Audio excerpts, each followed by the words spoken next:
صلی اللہ علی محمد صلی اللہ علیہ وسلم۔ آپ نے پوچھا کہ کون؟ تو اس نے کہا کہ حوا۔ کیوں ہو تمہیں؟ انہوں نے کہا اللہ نے مجھے اس لیے پیدا کیا ہے کہ تاکہ تم سکون پکڑو، تاکہ تمہاری تنہائی کو میں دور کر سکوں، تاکہ میں تمہاری ساتھی بن سکوں۔ اسی لیے خدا کی قدرت ہے کہ اللہ نے چونکہ حوا کو آدم کی ذیل ایسر سے، یعنی آدم کی ذیل ایسر سے پیدا کیا تھا، اور قلب کا تعلق بھی ذیل ایسر کے ساتھ ہے، تو اللہ نے ان سو مردوں میں اور عورتوں میں ایک خصوصی مودت کا سلسلہ قائم رکھا ہے، چاہے وہ مودت ماں اور بیٹے کے رنگ میں ہو، بھائی اور بہن کے رنگ میں ہو، خاوند اور بیوی کے رنگ میں ہو، کسی شکل میں ہو، لیکن وہ مودت، وہ رحمت، وہ محبت جو ہے اللہ نے اس کو پیدا کر دیا۔ اور اسی لیے علماء نے لکھا ہے کہ حدیث مبارک میں آتا ہے، حضور پاک نے فرمایا کہ عورت جو ہے خلقت من ذل ایسر، اللہ نے اس کو بائیں پسلی سے پیدا کیا ہے، لیکن اگر تم اس کو بالکل سیدھا کرنے کی کوشش کرو گے تو وہ ٹوٹ جائے گی، اور اگر تم اس کو بالکل چھوڑ دو گے تو اس کے ٹیڑھے پن میں اضافہ ہو جائے گا۔ اس لیے فرمایا کہ عورت میں نظر بھی ہو، اس کو ادب بھی سکھلایا جائے، تنبیہ اور کنٹرول بھی کیا جائے، لیکن اتنی سختی پر بھی مجبور نہ کیا جائے کہ وہ کوئی ایسے کلمات کہہ دے کہ پھر تمہاری زندگی گزارنا بھی مشکل ہو جائے۔ تو اللہ تبارک و تعالیٰ کی حکمت سے جب بی بی حوا پیدا ہو گئی تو اب دونوں کو اللہ نے جنت میں رہنے کا حکم دیا۔ اب سب سے بڑا مسئلہ جو ہے اختلافی علماء کے نزدیک وہ یہ ہے کہ اللہ نے فرما دیا کہ جنت میں رہیں، یہ جنت کون سی تھی؟ یہ سب سے بڑا ایک اختلافی مسئلہ جس پر علماء نے بڑے دلائل۔ بعض علماء کہتے ہیں کہ وہ جنت وہی ہے جو آسمانوں میں ہے، اور بعض علماء نے کہا کہ اگر وہ جنت ہے تو جنت محل تکلیف ہے ہی نہیں، جنت میں تو تکلیف ہوگی نہیں۔ تو آدم علیہ السلام پہ پابندی لگی تھی کہ آپ سب کچھ کریں، کھائیں پیئیں رہیں، لیکن اس درخت کے قریب نہ لے جائیں، تو پابندی ہو گئی، تکلیف ہو گئی۔ تو جنت تو مقام ایسا ہے کہ جہاں کوئی تکلیف نہیں ہو، تو کہتے ہیں وہ جنت کیسے؟ دوسری بات یہ ہے کہ وہ کہتے ہیں کہ بھی جنت پہ آدم علیہ السلام سو کیسے گئے؟ اور تیسری بات یہ ہے کہ اگر وہ جنت وہی ہے تو پھر اللہ نے آدم علیہ السلام کو جنت سے نکالا کیسے؟ وہ تو اللہ کا فیصلہ ہے کہ جو جنت میں جائے گا بس جنت میں رہے گا، اور جو جہنم میں گیا کافر جہنم میں رہے گا۔ اس لیے علماء کا اختلاف۔ بعض علماء اس کے قائل ہیں کہ جنت سے مراد یہ ہے کہ ایک عرضی جنت تھی، زمین میں ایک جنت، جنت کا معنی باغ،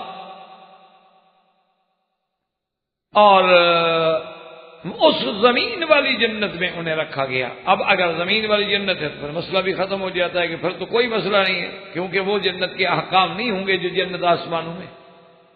اب ان کے لیے مشکل یہ ہے کہ اللہ نے جب حکم دیا کہ تم اترو، آپ کو اتارا گیا، تو کہتے ہیں اتارا تو تب جائے کہ آپ اوپر ہوں، تو اس لیے یہ ایک بہت بڑا ہے۔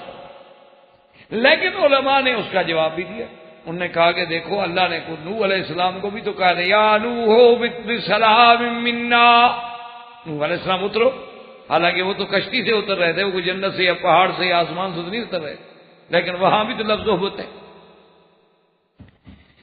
اور لیکن سچی بات یہ ہے، آپ یہ سمجھیں کہ اصل بات یہ ہے، ہمیشہ ایک اصول اپنے دماغوں میں رکھ لیں، آپ کو اللہ نے علم دیا ہے، آپ پڑھے لکھے لوگ ہیں، انشاءاللہ خدا قرآن سے اور مناسبت پیدا کر دے کہ اللہ کے قرآن میں جو لفظ ظاہر موجود ہو اس میں کبھی بلا وجہ تعویل نہیں کرنی چاہیے۔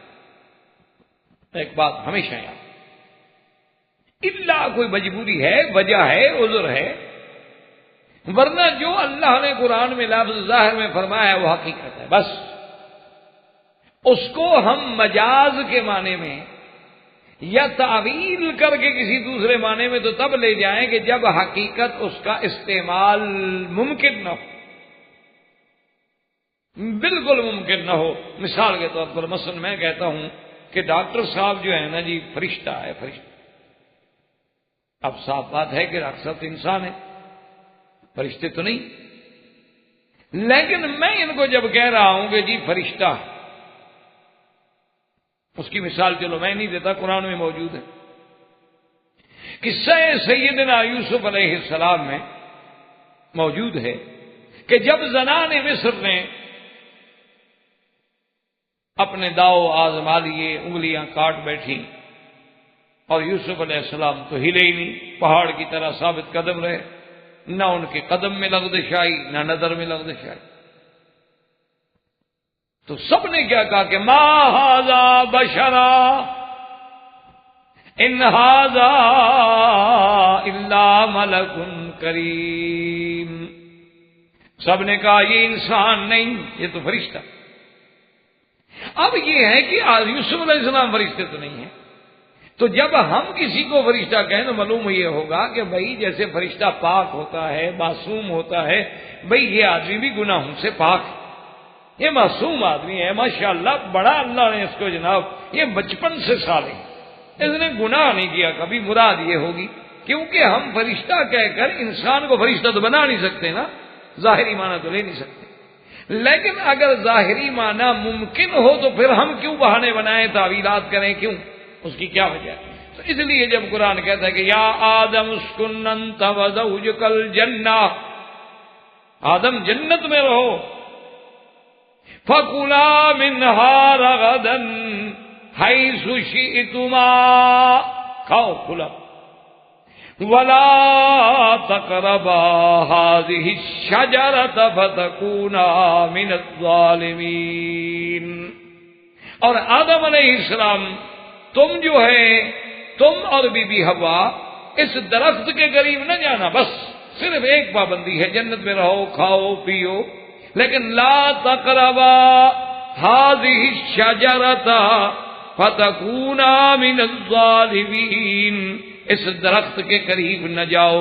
تو اس لیے علماء جمہور کہتے ہیں، جمہور اسلام کہتے ہیں کہ آدم علیہ السلام کو اللہ نے اور بی بی حوا کو اللہ نے جو حکم دیا وہ حقیقتاً جنت ہے، وہ وہی جنت ہے جس میں اللہ نے ان کو رہنے کا حکم دیا تھا. اس لیے یہاں بھی قرآن کہتا ہے فَقُلْنَا يَا آدَمْ إِنَّ هَذَا عَدُوٌّ لَكَ وَلِزَوْجِكَ فَلَا يُخْرِجَنَّكُمَا مِنَ الْجَنَّةِ فَتَشْقَىٰ إِنَّ لَكَ أَلَّا تَجُوعَ فِيهَا وَلَا تَعْرَىٰ وَإِنَّكَ لَا تَظْمَأُ فِيهَا وَلَا تَضْحَىٰ. اللہ فرماتے ہیں کہ ہم نے آدم علیہ السلام سے یہ بھی کہہ دیا تھا کہ یہ ابلیس جو ہے جس نے آپ کو سجدہ نہیں کیا، جس نے اپنی عداوت کو چھپایا نہیں بلکہ کھلی عداوت کا اظہار کر دیا ہے. ان ھذا عدو لک ولزوجک، یہ تیرا بھی دشمن، تیری بیوی کا بھی دشمن. فلا یخرجنکما من الجنۃ فتشقى، یہ تم دونوں کو کہیں جنت سے نہ نکلوائے، اگر جنت سے نکلوا دیا تو تم تو پھر بدبختی میں پڑ جاؤ گے. اور اس کے بعد فرمایا ان لک الا تجوع فیہا ولا تعریٰ، اور یہ جنت کی صفتیں ہیں کہ اس میں اللہ نہ تو تمہیں بھوکا رکھیں گے اور نہ تمہیں کبھی عریان کریں گے. وَأَنَّكَ لَا تَظْمَأُ فِيهَا وَلَا تَضْحَىٰ، اور نہ تمہیں کبھی پیاس لگے گی اور نہ تمہیں کبھی دھوپ ستائے گی. تو یہ ساری صفتیں تو اس جنت کی ہیں جو اللہ تبارک و تعالی نے حقیقی جنت پیدا کی. اور اس کے بعد پھر حدیث مبارک میں بھی آتا ہے کہ آدم علیہ السلام سے جب سیدنا موسیٰ علیہ السلام کا مناظرہ ہوا تو انہوں نے کہا ابا تم ہمارے ابا ہو، تم تمام انسانوں کے ابا ہو، لیکن اخرجتنا من الجنت، تم نے ہمیں جنت سے نکلوایا، اگر آپ غلطی نہ کرتے تو ہم بھی کبھی جنت سے باہر نہ آتے. تو اس سے مراد بھی وہی جنت ہے. اگر کوئی دنیا کا باغ ہوتا تو مسئلہ ہی نہیں پیدا ہوتا سارا. اب یہ بات سمجھیں کہ اگر وہی جنت تو پھر جنت میں تو کوئی قانون ہے نہیں، نظام ہے نہیں کہ نماز پڑھو، سجدہ کرو، عبادت کرو اور گناہ نہ کرو، فلاں کام نہ کرو، یہ کھاؤ اور یہ نہ کھاؤ، ہوتا ہے. اس جنت کی تو پھر صفت یہ ہے کہ وَلَكُمْ فِيهَا مَا تَشْتَهِي أَنفُسُكُمْ وَلَكُمْ فِيهَا مَا تَدَّعُونَ. اس جنت میں تو ہوگا یہ کہ جو تم چاہو گے ملے گا اور جو تم مانگو گے ملے گا. وہاں تو کسی پابندی کا سوال ہی پیدا نہیں ہوتا. حتیٰ کہ ایک بدو نے پوچھا حضور وہاں اونٹنیاں بھی ہوں؟ حضور نے وہاں اونٹنی ہوگی. اور نے کہا اچھا حضور وہاں اونٹنی کو پھر بچہ بھی پیدا ہوگا؟ کیونکہ تازہ بچہ پیدا ہوتا ہے بڑا خوش ہوتا ہے، دودھ ملتا ہے نا. تو اونٹنی کا دودھ تو ان کے لیے سب سے بڑی مرغوب غذا ہوتی ہے. انہوں نے کہا حضور ہاں اگر تم چاہو گے تو 1 منٹ میں بس ولادت بھی ہو جائے گی، حمل بھی ہو جائے گا، بچہ بھی ہو جائے گا، دودھ بھی آ جائے گا. یہ تو تمہارے چاہنے پر ہے کہ تم کیا چاہتے ہو. تو لہذا جب جنت میں تمہاری خواہشات کا اتنا بڑا احترام ہے کہ حتیٰ کہ قرآن و پاک کی تفسیر میں مفسرین نے لکھا ہے کہ دنیا میں تو نہریں ایک کنارے پہ چلتی ہے نا، لیکن جنت کی نہریں بھی مومن کے تابع ہوں گی. یفجرونہا تفجیرا، وہ جیسے چاہیں گے چلائیں گے. اشارہ کریں گے اوپر جاؤ نہر ادھر چل رہی، اشارہ کریں گے ادھر چلو ادھر چل رہی، اشارہ کریں گے پانی اوپر سے نیچے بہتا ہے. مومن کیا کہ نہیں نیچے سے اوپر بہے، نیچے سے اوپر بہے. تو اللہ تبارک و تعالی نے جب اس جنت میں تو پھر یہ پابندی کیسے آ گئی کہ ولا تقربا. تو اس لیے بات کو سمجھیں. اللہ تبارک و تعالی آپ کو بھی اور مجھے بھی اپنے کلام پاک کے سمجھنے کی توفیق عطا فرما دیں. تو بات سمجھیں، اصل بات یہ ہے کہ آدم صحیح اسی جنت میں تھے، وہ جنت پیدا ہو چکی ہے، وہ جنت موجود ہے. اور معراج کی رات میں میرے آقا نے سرکار دو جہاں سرکار دو عالم صلی اللہ علیہ وسلم نے اس جنت کو دیکھا ہے، اس جنت میں داخل ہوئے. حضور صلی اللہ علیہ وسلم نے سیدنا عمر کا گھر دیکھا، حضور صلی اللہ علیہ وسلم نے بلال رضی اللہ تعالیٰ عنہ کو جنت میں دیکھا. تو جنت تو وہی ہے. اور وہ جنت کتنی ہوتی ہے کہ جنت ارضھا کارض السماوات والارض، اس کا عرض اتنی ہوگا کہ 7 آسمان اور زمینیں بچھائیں تو یہ عرض ہے. طول کتنا ہوگا اللہ عالم. اچھا پھر ایک بھی جنت نہیں، جنت الخلد ہے، جنت الماوا ہے، جنت الفردوس ہے. اللہ کے ہاں تو کئی جنتیں. اسی لیے حضور نے فرمایا کہ جب مانگو تو فردوس الاعلیٰ مانگا کرو کہ وہ سب سے اعلیٰ جنت. اب جناب سمجھیں کہ اللہ تبارک و تعالی ہمیں سمجھ دے. بات یہ ہے کہ مثلا ایک حدیث مبارک ہے کہ دجال جو ہے وہ ہر جگہ جائے گا، لیکن حرمین الشریفین میں حرم مکہ اور حرم مدینہ میں دجال داخل نہیں ہوگا. لا يدخلها، حتیٰ کہ حدیث میں آتے والا انقا بها الملائکہ، اللہ نے فرشتوں کی ڈیوٹی لگا رکھی کہ دجال داخل ہوگا تو مار مار کے بھگا. اچھا اب ایک حدیث مبارک میں ہے حضور فرماتے ہیں کہ میں نے خواب میں دیکھا کہ سیدنا عیسیٰ ابن مریم 2 انسانوں کے کندھوں پہ ہاتھ رکھے ہوئے کعبۃ اللہ کا طواف کر رہے ہیں. اور اسی خواب میں نے یہ دیکھا کہ آپ کے پیچھے دجال جو ہے وہ بھی طواف کر رہا ہے. یعنی اب یہ حضور صلی اللہ علیہ وسلم کا خواب. اور یہ بات آپ کو الحمدللہ میرے ساتھ کا دروس میں کہیں نہ کہیں آپ نے سنی ہوگی کہ ہر پیغمبر کا خواب جو ہے وہ تو واہی ہوتا ہے، وہ تو غلط ہو نہیں سکتا.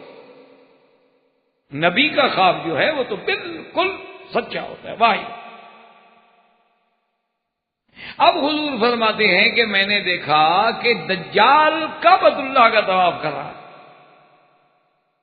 اور عیسیٰ علیہ السلام کے پیچھے آگے عیسیٰ علیہ السلام ہے، یعنی وہ آگے جا رہے ہیں تو پیچھے دجال بھی طواف کر رہا ہے.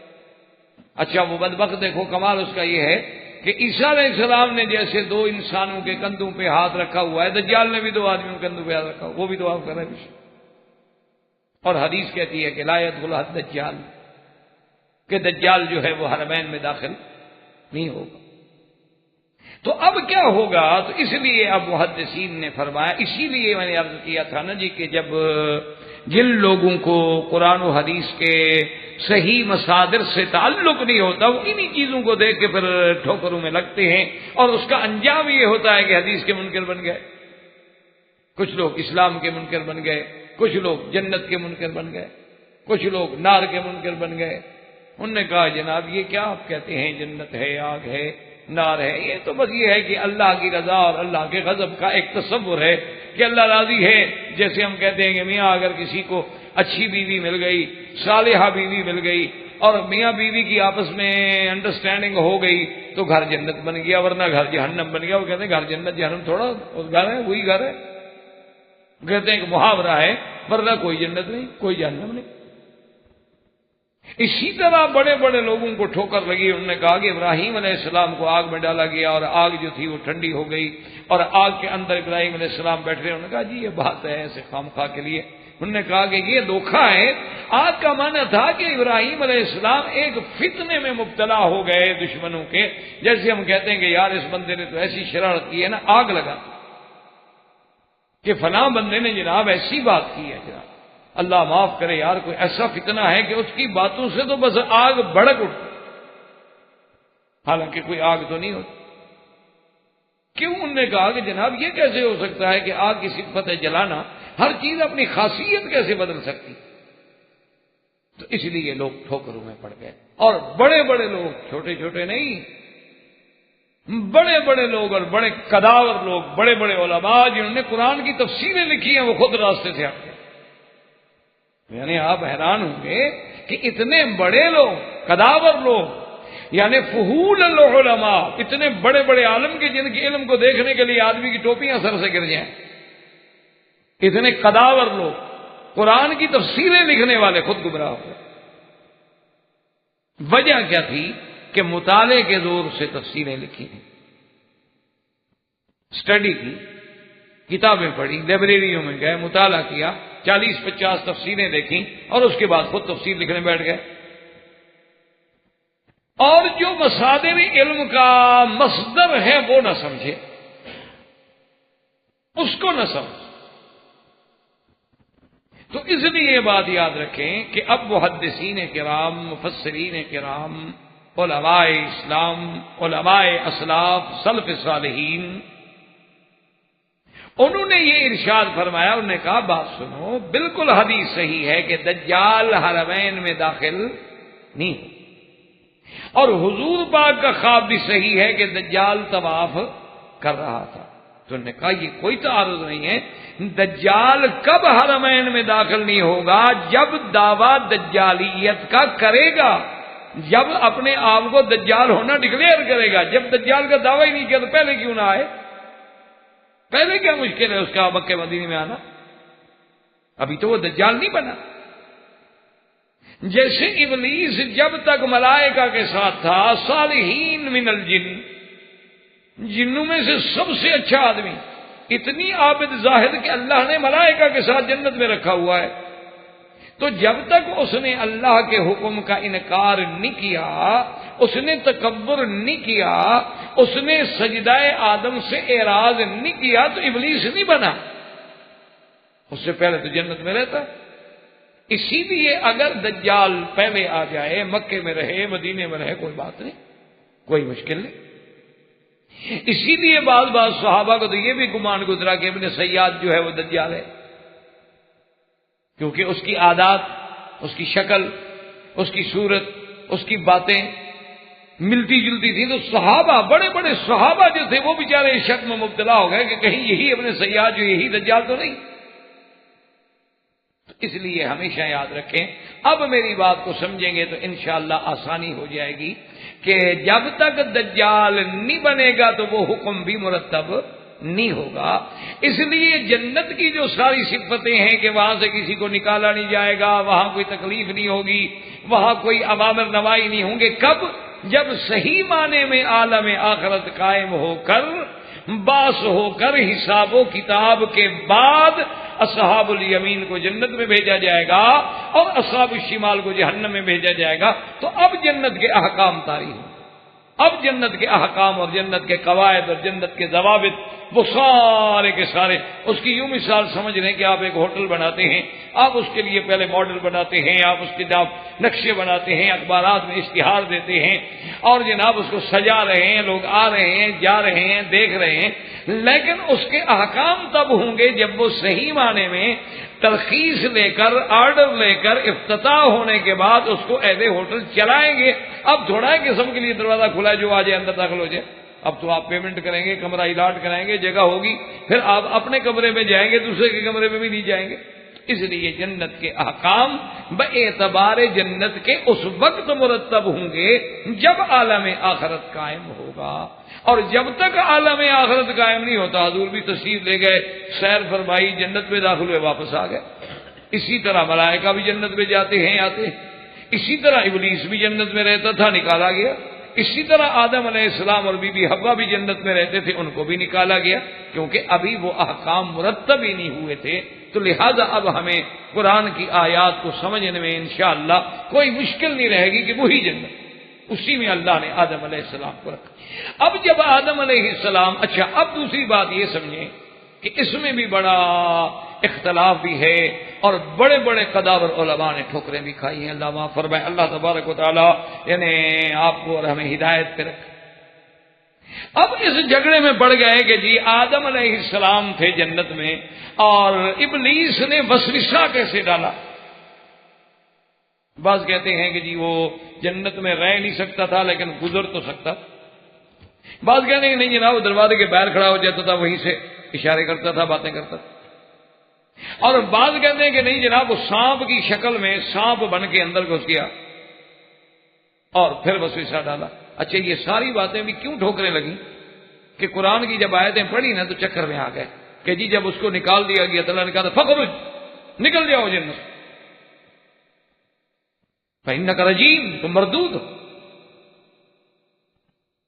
تو جب اس کو نکال دیا گیا تھا تو اب وسوسہ کیسے ڈالا؟ جب نکال دیا گیا، آسمانوں سے اتار دیا گیا، جنت سے نکال دیا گیا، وہ زمین میں آ گیا، آدم علیہ السلام آسمانوں میں جنت میں ہیں، اب وسوسہ کیسے ڈالا؟ تو یہ سارا دھوکہ جو ہے اسی بات سے لگا کہ ہم نے آدم علیہ السلام کے نکالنے کا، ابلیس کو جنت سے نکالنے کا، سانپ کو جنت سے نکالنے کا جو ٹائم فریم ورک تھا نا، وہ ہم نے خود اپنی عقل سے بنانا شروع کر دیا، جس سے بنیادی دھوکہ لگ گیا کہ جہاں ہم نے ایک آیت پڑھی کہ اللہ نے فرمایا اچھا تم نے سجدہ نہیں کیا، ان علیک لعنتی الی یوم الدین، فرمایا نکل جاؤ، فخرج منھا مذءوما مدحورا، نکل جاؤ ذلیل ہو کر۔ ہم نے کہا وہ تو نکل گیا۔ آدم علیہ السلام کو ہم نے کہا جنت میں رہو، پھر ہم نے کہا اترو جنت سے، اچھا آگے لفظ اہبطوا، سب اترو، بھئی سب کون؟ جمع کا صیغہ ہو تو آدم اور حوا ہے۔ اچھا ایک جگہ اہبطا منھا، دونوں تم تصریح کا صیغہ ہے، ایک جگہ جمع کا صیغہ ہے، تو علماء نے فرمایا جمع سے مراد یہ ہے کہ آدم و حوا اور ابلیس اور حیا، سانپ چار تھے، جمع کا صیغہ ہو گیا، اور وہاں ہے دو کے دو اترو۔ تو اس لیے اس کنفیوژن میں یعنی پریشانی میں آ کر علماء جو تھے وہ گھبرا گئے۔ حالانکہ بڑی سیدھی سی بات ہے، اللہ نے ایک واقعے کو ذکر فرمایا ہے، لیکن سب کو کس وقت نکالا گیا؟ وہ سال کا فرق تھا، 2 دن کا فرق تھا، 1 دن کا فرق تھا، یہ تو اللہ جانتا ہے۔ ہم اس جھگڑے میں نہ پڑیں تو دور جانے کی ضرورت نہیں۔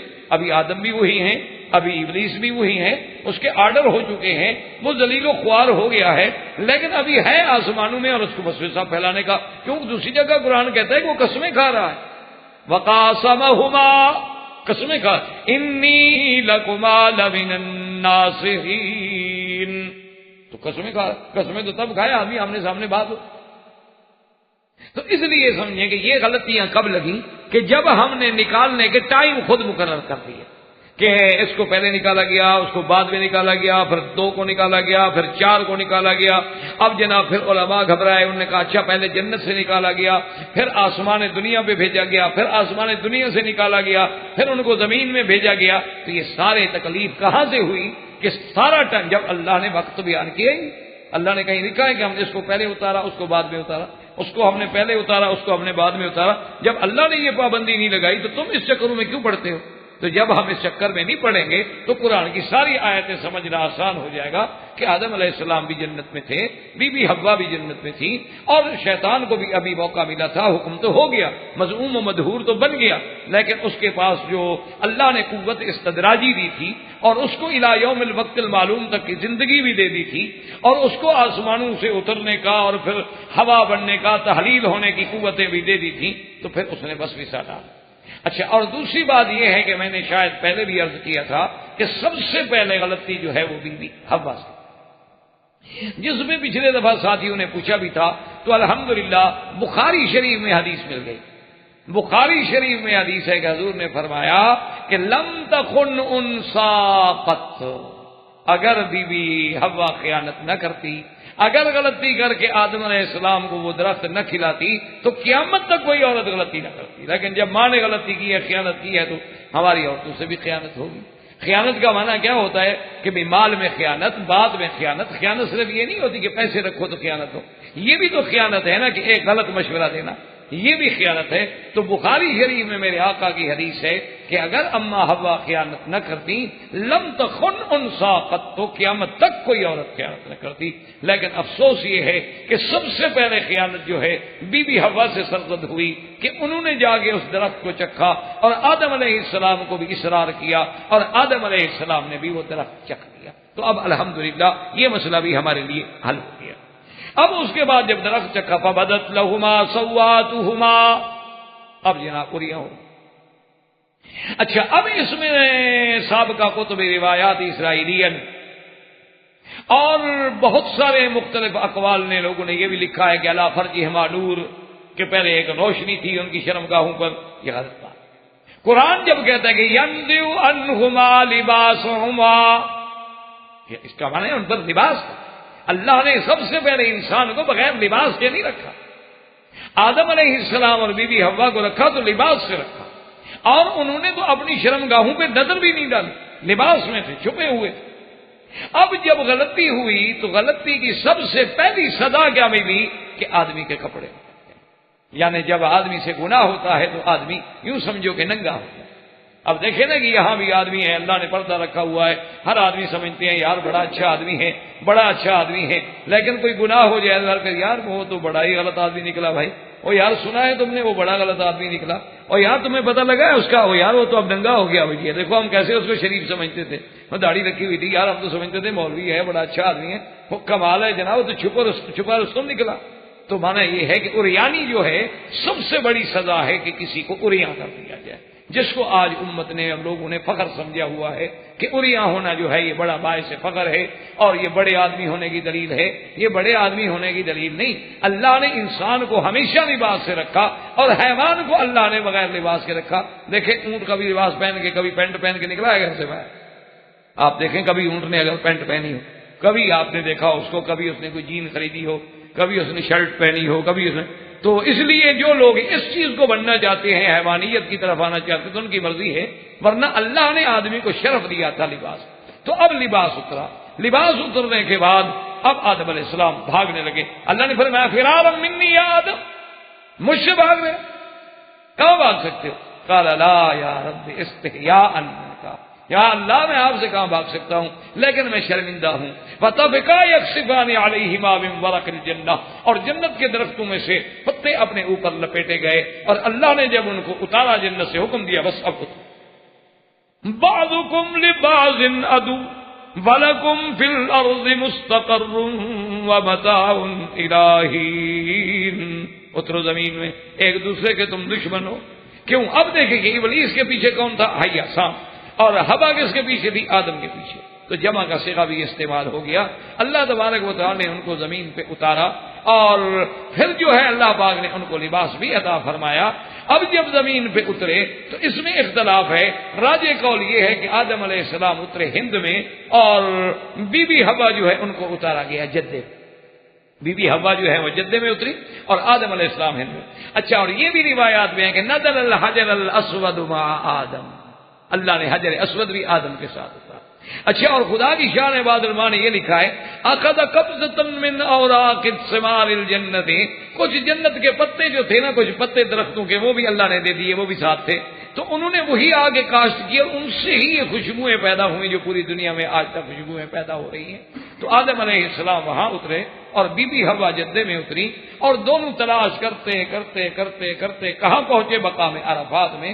یہاں آگے دونوں نے پہچانا کہ اچھا انت حوا، انہوں نے کہا انت آدم، انہوں نے کہا فعرفا، ان نے پہچان لیا، تو جگہ کا نام بھی عرفات ہو گیا۔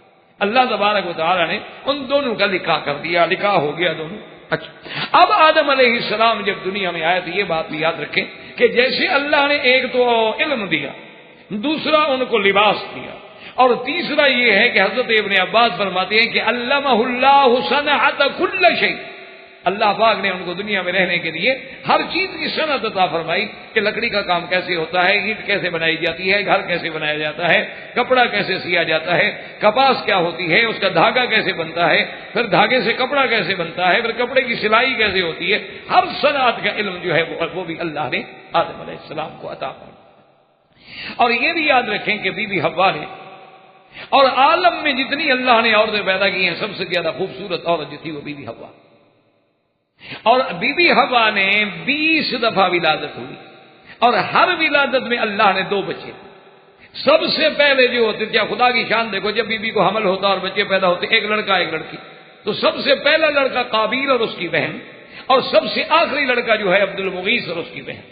تو یہ اللہ پاک نے 40 اولادیں جو ہیں صرف بی بی حوا سے آدم علیہ السلام کو عطا فرمائیں، اور اللہ تبارک و تعالی نے آدم علیہ السلام کو دنیا میں عمران، دنیا میں زبانیں، دنیا میں صنعت، دنیا میں لباس، یہ نہیں کہ آدمی پہلے بندر تھا پھر انسان بنا، انسان پہلے دن سے ہزارہ ہے، متمدن ہے، اللہ نے اس کو علم بھی دیا، اللہ نے تعلیم بھی دی، اللہ تبارک و تعالی نے اس کو صنعت کا علم بھی دیا، دنیا کی تعمیر کا علم بھی عطا فرمایا، تو یہ ساری چیزیں ان کو ملی۔ اور انشاءاللہ اب دراصل باقی جو ہوگا تو اس میں پھر قصہ قابیل و حابیل اور ادریس علیہ السلام اور بقیہ تک قصہ آدم علیہ السلام کا ذکر ہوگا۔ وما علینا الا البلاغ۔ الحمدللہ وکفی والصلاة والسلام علی خاتم الانبیاء سیدنا محمد المصطفى وعلى آلہ المجتبى۔ برادران اسلام، واجب الاحترام بزرگوں، دوستوں، بھائیوں، عزیز نوجوانوں، دروس قصص الانبیاء کے ضمن میں ہم نے قصہ سیدنا آدم علیہ السلام کے بارے میں کچھ باتیں پڑھی، سنی، اور تقریباً ہم اس مقام پہ پہنچے کہ اللہ تبارک و تعالی نے آدم علیہ السلام کی اس غلطی کے بعد کہ آپ اس درخت سے اللہ کے حکم کے باوجود کھا بیٹھے، آدم علیہ السلام کو بھی، بی بی حوا علیہ السلام کو بھی آسمانوں سے، جنت سے زمین کی طرف اتار، اور اسی طرح ابلیس کو بھی آسمانوں سے نکالا گیا، اور بعض روایات میں یہ ہے کہ حیا جسے سانپ کہتے ہیں آپ، اس کو بھی اتارا۔ اور جب آدم علیہ السلام کو اتارا گیا ہے تو بعض روایات کے مطابق یہ آتا ہے حقیقت کا علم اللہ کو ہے، کیونکہ یہ ہمیشہ اصول ہے کہ جن باتوں کا ذکر ہمیں قرآن میں اور حدیث رسول پاک صلی اللہ علیہ وسلم میں نہ ملے تو ان کے بعد ہمارے پاس اور کوئی ذریعہ نہیں ماں سوائے کتب سابقہ کا، اور کتب سابقہ جتنی ہیں ان پر اعتماد نہیں۔ جتنی اسرائیلی روایات ہیں ان کے بارے میں علماء محققین کا یہ فیصلہ کہ لا نصدق ولا، نہ تو ہم ان کی کامل تصدیق کر سکتے ہیں کہ یہ صحیح واقع ہیں، اور نہ تکذیب کر سکتے ہیں، خدا جانے صحیح ہو۔ تو اس میں اصول یہ ہوتا ہے کہ ہر وہ روایت جو قرآن اور حدیث سے نہ ٹکرائے اس کو لے لیا، اور جو قرآن اور حدیث سے ٹکرا جائے وہ خود بخود ختم ہو گئی۔ یا ایک ایسی روایت ہے کہ اس میں صرف معلومات ہمیں مل سکتے، اس کو بھی علماء اپنی کتابوں میں نقل فرماتے کہ چلو بھئی ایک علمی فائدہ تو ہے نا۔ تو ان روایات کے اعتبار سے سیدنا آدم علیہ السلام کو ہند میں اتارا گیا، اور اسی طرح ایک روایت میں ہے کہ حج آدم من الہند 40 حجۃ، کہ آدم علیہ السلام نے ہند سے 40 حج، اور اسی طرح ایک روایت میں ہے کہ حج آدم من الہند 40 حجۃ ماشی، اور وہ بھی پیدل چل۔ اور اسی لیے علماء کرام کی یہ بھی رائے مبارک ہے کہ چونکہ ابا آدم نے سب سے پہلے ہند سے حج کرنے شروع کیے تو اس لیے ہندوستانی مسلمانوں کو حج کے ساتھ کچھ زیادہ شغف۔ آج بھی آپ دیکھ لیں، یعنی حقیقت ایک حقائق ہے کہ ہمارے ہندوستان کے مسلمان بعض اتنے بوڑھے ہوتے ہیں، اتنے کمزور ہوتے ہیں، بیچارے چل نہیں سکتے، لیکن حج پہ آتے ہیں، شوق ہے۔ اچھا، اکثر کو تو میرے خیال میں یہ بھی یقین ہوتا ہے کہ خدا جانے ہم واپس بھی آئیں گے کہ نہیں آئیں گے، لیکن حج پہ آئیں گے۔ وہ کہتے ہیں کہ وہ والد کا اثر تو ہوتا ہے اولاد۔ اور بی بی حوا علیہ السلام کو اتارا گیا جدہ، تو اب آدم علیہ السلام اور حوا علیہ السلام ایک دوسرے کو تلاش میں رہے، دعائیں کرتے رہے، اللہ کے آگے روتے رہے۔ یہی تو وہ فرق ہے نا جو آدم میں ہے اور ابلیس میں ہے، کہ ابلیس نے اپنے گناہ پہ اصرار کیا۔ ایک تو گناہ کیا، اب اللہ کا حکم نہیں مانا۔ حالانکہ بات تو ایک ہے نا، اگر غور کیا جائے کہ ابلیس کو اللہ نے کہا سجدہ کرو، سے نہ کیا۔ ماں منعک ان تسجد اذ امرتک، اور اللہ نے آدم علیہ السلام کو بھی ایک قسم نہی کروائی کہ اس درخت کے قریب نہ جانا، وہ بھی چلے گئے۔ یعنی بظاہر اگر دیکھا جائے تو دونوں نے حکم خداوندی کے خلاف کیا ہے۔ آدم علیہ السلام سے بھی خلاف ثابت ہوا اور اس سے بھی، ابلیس سے بھی خلاف ثابت ہوا۔ لیکن دونوں میں اب فرق ملاحظہ فرمائیں کہ آدم علیہ السلام سے غلطی کے بعد اسرار نہیں ہے، بلکہ استغفار ہے، توبہ ہے، تضرع ہے، عاجزی ہے، اپنے خطا کا اعتراف ہے، اور ہر وقت اللہ کی طرف رجوع ہے کہ ربنا ظلمنا انفسنا ان لم تغفر لنا وترحمنا لنکونن من الخاسرین، حتیٰ کہ بعض روایات میں آتا ہے کہ 70 سال تک سیدنا آدم روتے ہیں۔ اس لیے اللہ نے بھی ساری باتیں معاف۔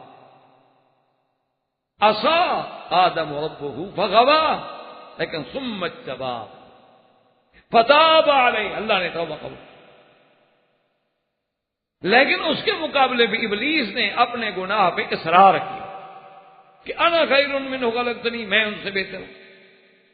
طیب فاخرج منہا فانک رجیم وان علیک اللعنۃ الی یوم الدین، ملعون ہے تو، ٹھیک ہے جی نکال دو، لیکن مجھے مہلت دو، میں تیرے بندوں پہ حملے کروں گا، میں تیرے بندوں کو گمراہ کروں گا، گناہ پہ اڑا ہوا ہے۔ اسی لیے علماء نے لکھا ہے کہ گناہ پر اصرار جو ہے یہ بندے کو برباد کرتا ہے۔ بعض اوقات چھوٹا گناہ ہوتا ہے، کبیرہ نہیں ہوتا، صغیرہ گناہ، لیکن اس کو بار بار کر رہا ہے تو اب وہ صغیرہ نہیں رہتا۔ اسی لیے سرکار دو جہاں سیدنا محمد رسول اللہ صلی اللہ علیہ وسلم نے فرمایا تھا کہ عائشہ ایاک و محقرات الذنوب، خبردار کبھی گناہوں کو چھوٹا نہ سمجھا کرو۔ یہ نہ خیال کیا کرو یار بہرحال کبیرہ تو جی نہیں ہے نا، اور جی اللہ کا شکر ہے جی ہم کبائر سے بچے ہوئے ہیں۔ بھائی کبائر سے بچے ہوئے ہیں تو صغائر جو ہیں وہ بھی تو اصرار سے کبیرہ بن جاتا ہے۔ اس لیے علماء نے مثال دی ہے کہ جب آدمی آگ جلاتا ہے تو بڑی لکڑیوں کو آگ نہیں لگتی جب تک کہ چھوٹی چھوٹی لکڑیاں اس کے نیچے نہ رکھتی ہیں۔ چھوٹی لکڑیوں سے آگ دہکائی جاتی ہے، پھر وہ بڑی لکڑیوں کو پکڑ لیتی۔ تو اسی طرح چھوٹے چھوٹے ذنوب جو ہیں وہی تو آگ کے سبب بنتے ہیں، جن کی آدمی پرواہ نہیں کرتا، احساس تک نہیں کرتا، اور یہ سمجھتا ہے کہ یہ اتنا بڑا گناہ نہیں۔ جیسے کہ اس کی مثال یوں سمجھ لیں کہ حضور پاک صلی اللہ علیہ وسلم کی ایک حدیث مبارک ہے کہ لا يدخل الجنت ثلاث، 3 بندے جو ہیں وہ جنت میں داخل نہیں ہوں۔ حضور صلی اللہ علیہ وسلم نے فرمایا کہ وہ کون 3 شخص ہیں؟ فرمایا مدمن الخمر، جو آدمی ہمیشہ شراب بس چھوڑتا ہی نہیں، لگا ہوا۔ العاق لوالدیہ، اپنے ماں باپ کا نافرمان۔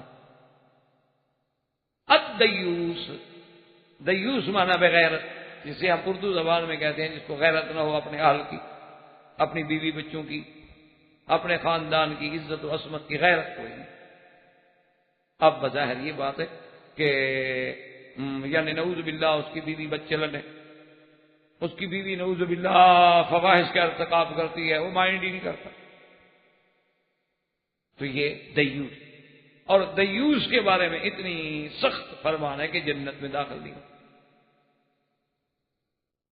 اب اس کو تو ہم نے یاد کر لیا لیکن اسی کے ضمن میں علماء اور محدثین نے اس حدیث پہ وضاحت کی ہے کہ اگر کوئی آدمی اپنی بیوی کو غیر مردوں سے بات کرنے سے بھی منع نہیں کرتا، وہ بھی تو دیوسیت کا ایک حصہ ہے، یعنی گناہ نہیں کرتی اس کی بیوی، نعوذ باللہ، وہ فاحشہ نہیں ہے، وہ زانیہ نہیں ہے، لیکن وہ غیر مردوں کے ساتھ بولتی ہے، بیٹھتی ہے، گپ شپ کرتی ہے، کھانا ان کو کھلا دیتی ہے، خود ڈشیں پیش کر رہی ہے، خود کھانا آگے رکھ رہی ہے، اور دوستوں کے ساتھ وہ بھی بیٹھا ہوا ہے اور بھابھی بھابھی باجی باجی باجی باجی چل رہا ہے۔ انہوں نے کہا یہ بھی نوع من الدیات، یہ بھی دلہ ہونے کی، بغیرت ہونے کی ایک نوع ہے۔ اسی طرح اگر کوئی غیر آدمی ٹیلی فون کرے تو اس کی بیوی ٹیلی فون پہ باتیں کر رہی ہے، اور اس نے کہا کہ کیوں اتنا دیر ہو گئی ٹیلی فون، انہوں نے کہا نہیں وہ میرے ایک فرینڈ بات کر رہے، دوست بات کر رہے، فلان جو میرا دوست ہے نا آپ جانتے ہیں، اور کہا اچھا اچھا ٹھیک ہے کوئی بات ٹھیک ٹھیک۔ انہوں نے کہا یہ بھی دیوس ہونے کی علامت کہ تمہاری بیوی غیر آدمی سے بات کرے تم کہتے تو ٹھیک ہے، عجیب بات۔ اسی طرح حدیث مبارک میں ہے کہ حضور صلی اللہ علیہ وسلم کے دروازے پر ایک آدمی آیا، اس نے آواز دی حضور کو ملنے کے لیے۔ اچھا، اور حضور پاک کے دروازے پر اس زمانے میں وہ دروازے تو تھے نہیں ہماری طرح تین تین دروازے ہوں، وہ تو ایک ٹاٹ پڑا رہتا تھا، ایک پرانی بوری لٹکا دیتے تھے کہ پردہ ہو جائے، تو اس میں تھوڑی سی درز تھی تو سامنے کھڑا تھا۔ حضور صلی اللہ علیہ وسلم جب باہر آئے، حضور نے فرمایا میرا جی چاہا کہ میں چھری لے کر اس درز سے تیری آنکھیں نکال دوں، سامنے کھڑے ہو، حالانکہ اس نے کچھ نہیں دیکھا، اس کی نظر نہیں پڑی، اور نہ بیوی مبارکہ آپ کی اہلیہ مبارکہ سامنے آئی، لیکن حضور نے فرمایا یہ دروازے اس لیے تو نہیں لگائے جاتے کہ تم سامنے کھڑے ہو جاؤ تاکہ گھر والی یہ عورت اندر سے گزرے اور سامنے کھڑے ہو دیکھ لو، یہ اس لیے لگائے جاتے ہیں کہ پردہ قائم رہے۔ اگر تم کسی کے گھر پہ گئے ہو تو سائڈ میں کھڑے ہو کر آواز دو تاکہ اگر اندر عورت بیچاری گزرے یا عورت باہر مرد نہیں ہے وہ جواب دینے کے لیے آئے، تم سامنے کیوں کھڑے ہو؟ آپ اندازہ کریں کتنی غیرت نبوی ہے صلی اللہ علیہ وسلم۔ اور اسی طرح ایک صحابی نے کہا کہ یا رسول اللہ، اس نے صحابہ سے کہا، حضور بھی بیٹھے ہوئے تھے، انہوں نے کہا حضور میں تو اگر اپنی بیوی کو کسی غیر مرد کے ساتھ بات کرتے دیکھ لوں نا، واللہ ہے خدا کی قسم میں تو اس کے ٹکڑے قتل کر۔ تو حضور صلی اللہ علیہ وسلم نے صحابہ سے کہا کہ اتعجبون من غیرت سعد، کہ میرے صحابی سعد کی اس غیرت کی بات سے تم تعجب کر رہے ہو کہ اپنی بیوی کا کسی غیر سے بات بھی برداشت نہیں کر رہا۔ انا اغیر منہ واللہ اغیر منی، میں سعد سے بھی زیادہ غیرت والا ہوں اور اللہ مجھ سے بھی زیادہ غیرت والے ہیں، اسی لیے تو انہوں نے زنا کو حرام کیا ہے کہ یہ غیرت کے خلاف ہے کہ ایک آدمی کسی کی امانت میں خیانت۔ تو میرے کہنے کا مقصد یہ تھا کہ ہم ان باتوں کو چھوٹا سمجھتے ہیں کہ بیوی ٹیلی فون پہ بات کر رہی ہے، بیوی اجنبی سے بات کر رہی ہے، بیوی اجنبی کو ملاقات کر رہی ہے، اس کو کھانا کھلا رہی ہے اور باقاعدہ اس کے ساتھ بیٹھے ہوئے بے تکلفی کے ساتھ، سر پہ دوپٹہ کوئی نہیں اور گھر میں بیٹھی ہے، اور وہ جی آپ سے کیا پردہ ہے، وہ جی آپ کی تو بہن ہے، آپ کی بھابھی ہے، اب کمال کی بات ہے بھئی آپ سے کیا پردہ ہے، اور جی پردہ غیروں سے ہوتا ہے، آپ کیا ہے، آپ سے کیا بات۔ تو یہ بھی اس صغیرہ بنتے بنتے کبیرہ یہی بنتا۔ اسی لیے کہنے کا مقصد یہ تھا کہ یہ نہ سمجھا جائے اب دیکھیں کہ ابلیس اڑ گیا، حالانکہ بات تو ایک ہے، دونوں نے اللہ کی نہیں مانی، لیکن آدم علیہ السلام اڑے نہیں، انہوں نے فوراً معافی، استغفار، انابہ، توبہ، اللہ نے قبول فرما لی اور ابلیس ہمیشہ کے لیے مارا گیا۔ اللہ نے بھی فرمایا کہ تم ظالم میری قوم میرے بندوں کو گمراہ کرو گے تو میں بھی تم سے اور تمہارے ماننے والوں سے جہنم کو بھروں گا، جو تیری پیروی کرے گا، جو تیرے راستے پہ چلے گا، میں بھی اس کو جہنم کا۔ تو آدم علیہ السلام کو جب اتارا گیا زمین پر تو آدم علیہ السلام کو ایک تو علم عطا فرمایا گیا اور دوسرا علوم صنعت بھی عطا فرمایا کہ چیزیں کیسے بنتی ہیں، زراعت کیسے ہوتی ہے، کھیتی باڑی کیسے ہوتی ہے، تمام علوم سکھائے۔ اس لیے جو نظریہ یہ ایک ہے کہ ایک نظریہ ہے نا ڈارون کا کہ پہلے آدمی بندر تھا پھر انسان بن گیا، وہ بھی غلط ہے. اور ایک نظریہ بعض فلاسفہ کا یہ ہے کہ آدمی پہلے غیر متمدن تھا، جاہل تھا. یہ بات غلط. آدم جب اترے ہیں تو آدم علیہ السلام عالم تھے. علم آدم الاسماء کلها. وہ جاہل نہیں تھے، وہ تو اسی علم کی فضیلت پر مسجود ملائکہ بن چکے تھے. اتنا بڑا عالم ہو کے اترا ہے کہ ملائکہ جواب نہیں دے سکے. تو ہمارا ابا تو اتنا بڑا عالم تھا کہ اللہ کے فرشتے کہنے لگے کہ لا علم لنا الا ما علمتنا، ہمیں تو اتنا علم ہے جتنا آپ نے بتایا ہے، ان چیزوں کے نام ہم نہیں بتا سکتے. اور آدم علیہ السلام نے بتلا دی. اور دوسرا، اللہ نے آدم علیہ السلام کو علوم صنعت بھی سکھائیں کہ یہ کپڑا کیسے بنتا ہے، فلاں چیز کیسے بنتی ہے. یہ ساری صنعتوں کا علم بھی آدم علیہ السلام کو موجود ہے. یعنی بیک وقت وہ نبی بھی ہیں، بیک وقت وہ اللہ کے بھیجے ہوئے پیغمبر بھی ہیں، مرسل بھی ہیں، اور بیک وقت جو ہے وہ معلم بھی ہیں، بیک وقت جو ہے ماشاءاللہ وہ بہت بڑے صناع اور بہت بڑے انجینئر بھی ہیں. سب چیزیں سکھلا رہے ہیں. آدم اور حوا سے اللہ نے جب تک آسمانوں میں رکھا، جنت میں رکھا، وہاں تو کوئی اولاد نہیں ہوئی.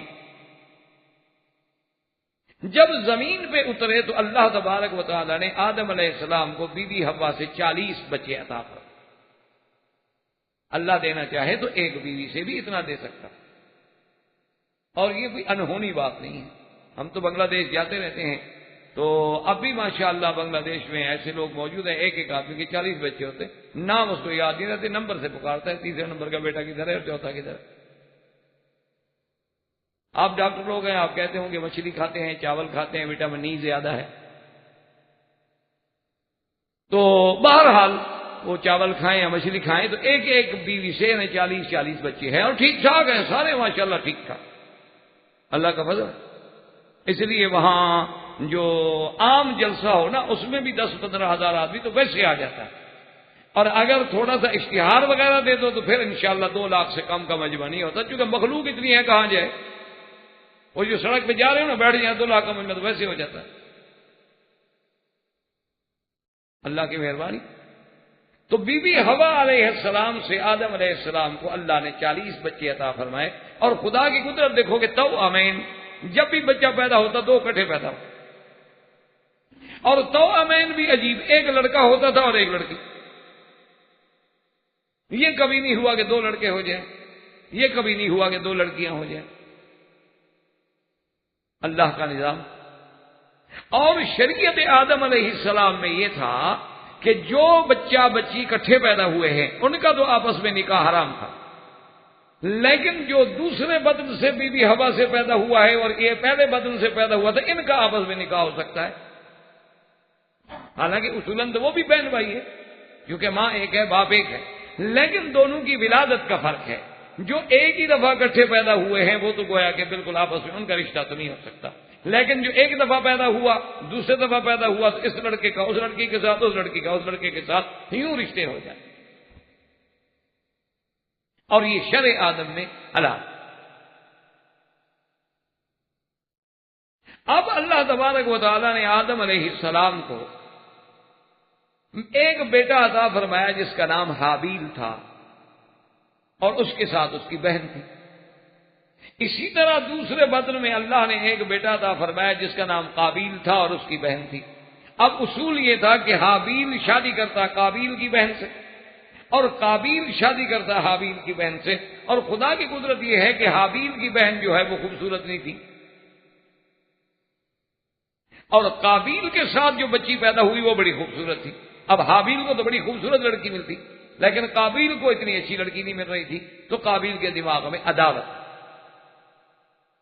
حسد. اچھا، کچھ فطرتاً یہ عالم تھا کہ حابیل جو تھا وہ بڑا حلم، حوصلہ، تدبر، اور قابیل جو ہے بڑا جذباتی، شرارتی، لڑاکو، جھگڑالو. تو جب حضرت آدم علیہ السلام نے فرمایا کہ بھائی حابیل کی بہن سے قابیل تم شادی کرو اور حابیل تم قابیل کی بہن، حابیل نے کہا ٹھیک ہے میں تو راضی ہوں جیسے وہ کہوں. قابیل نے کہا کہ لا بل میں نہیں کروں. حابیل کی بہن دیکھو کتنی بدصورت ہے، بد شکل ہے، اور میں خوبصورت آدمی ہوں، میں کیوں شادی؟ اور میری بہن بڑی خوبصورت ہے، میں حابیل کو دے دوں، عجیب بات ہے، میں اس اپنی بہن سے شادی کیوں نہ کر لوں بھائی؟ آدم علیہ السلام نے بہت سمجھایا، لیکن بیٹے کے دماغ پہ جب عشق کا بھوت سوار ہو تو پھر وہ باپ کی باتیں تو نہیں مانتی، وہ تو پھر تھانے میں جا کے اترتی۔ آج کل بھی کہ بیٹے کے دماغ میں جب عشق سوار ہو جائے، لاکھ ماں باپ سمجھائیں کہ بیٹا آج یہ شادی کر رہے ہو، خاندان اچھا نہیں ہے، وہ لڑکی اچھی نہیں ہے، اس کا سب کا پس منظر اچھا نہیں ہے، اس کے بارے میں ہمیں کچھ اچھی باتیں نہیں معلوم ہوئی ہے، تم مہربانی کرو گا؟ نہیں جی، میں تو ٹرین کے نیچے آ جاؤں، گاڑی کے نیچے آ جاؤں گا، شادی میں یہیں کرو۔ تو آ جاؤ، پھر شادی کیسے کرو گے؟ جب گاڑی کے نیچے آ جاؤ گے تو شادی تو رہ گئی۔ لیکن ماں باپ کمزور ہیں، وہ کہتے شاید آ جائے، حالانکہ تھوڑا سا حوصلہ کر لینا کہ بیٹا جب تم ٹرین کے نیچے آ رہے ہو تو شادی تو نہیں ہوگی، یہ لڑکی تو رہ جائے گی، اس کو پھر کسی اور سے شادی کرنی ہوگی، تو انشاءاللہ وہ نہیں آئے گا۔ لیکن ماں باپ ہے، کمزور ہے، انسان ہے، کیا کرے؟ اولادنا اقبادنا، اولاد جگر کے ٹکڑے ہوتے ہیں، اسی لیے تو اللہ نے فرمایا انما اموالکم اولادکم عدو لکم، تمہارے دشمن ہیں، تمہیں برباد و ہلاک کر دے۔ تمہارے مال اور تمہاری اولادیں ہی تو ہیں جو تمہیں تباہی اور جہنم کے کنارے پہ لے جاتی۔ آج دنیا میں دیکھ لیں کرپشن جتنا ہے، اس کی اکثر وجہ بیوی اور بچے، کہ فلاں افسر ہے، اس کے پاس اتنا پیسہ ہے اور تم اتنے عرصے سے باہر ہو، کیا کر رہے ہو؟ کیا بنایا ہے؟ فلاں دیکھو آدمی 2 سال کے لیے ملک سے باہر گیا تھا، واپس آیا، دیکھو اس کا بنگلہ دیکھو، پوش علاقے میں گاڑیاں ہیں، ان کے نوکر ہیں، چاکر ہیں، لان ہیں، مالی ہیں، اور تم اسی کی طرح اسی طرح بس روٹی مل جاتی ہے۔ یہ روٹی تو اپنے ملک میں بھی تم کھا رہے، پھر باہر جانے کی کیا ضرورت؟ جوں پٹی پڑھانی شروع کرے گی، آخر وہ جرم کرے گا غریب۔ تو بہرحال حضرت آدم علیہ السلام کے سمجھانے کے باوجود تو نہ مانے، تو آدم علیہ السلام نے کہا اچھا بھی کس طرح کرو کہ تم دونوں اللہ کے راستے میں خیرات کرو، تاکہ اللہ مصیبت ٹالے، کوئی مسئلہ حل ہو۔ اور آدم علیہ السلام کے زمانے میں خیرات کی قبولیت کا طریقہ یہ ہوتا تھا کہ آپ نے جو خیرات کرنا ہے نیت کر کے وہ جا کے کسی پہاڑ کی چوٹی پہ رکھ دیں، اللہ پاک ایک آگ بھیجتے تھے، اگر وہ آگ آ کے اس کو کھا لے تو معنی یہ ہے کہ وہ خیرات قبول ہو گئی، اگر وہ چیز اسی طرح پڑی رہے تو خیرات سمجھو قبول نہیں۔ حابیل جو تھے علیہ السلام وہ چلاتے تھے جانور، ان کے پاس کام جو تھا بکریاں، بیڑے اور یہ کام تھا، اور قابیل جو تھا وہ زراعت کرتا تھا۔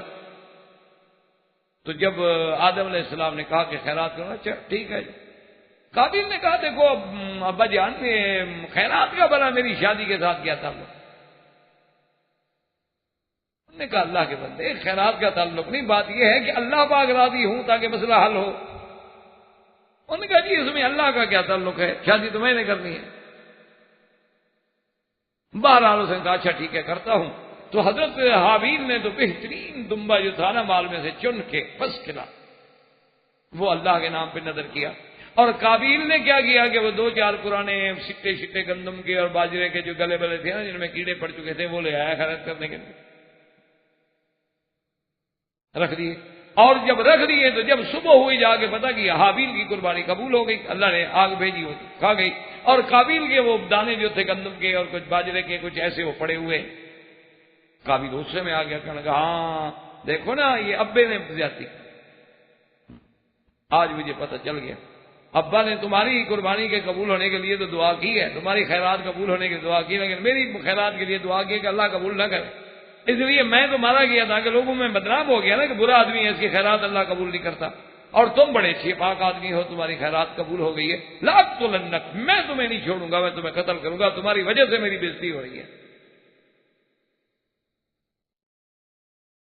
سمجھا کہ لا ایسی بات، انما یتقبل اللہ من المتقین، اس نے کہا ایسی بات نہیں، بلکہ اللہ تو خیرات ان کی قبول کرتے ہیں جو اللہ سے ڈرنے والے ہوتے ہیں، اللہ کے راستے میں اخلاص سے، محبت سے، صداقت سے اپنی محبوب چیز جو ہے وہ قربان کرتے ہیں۔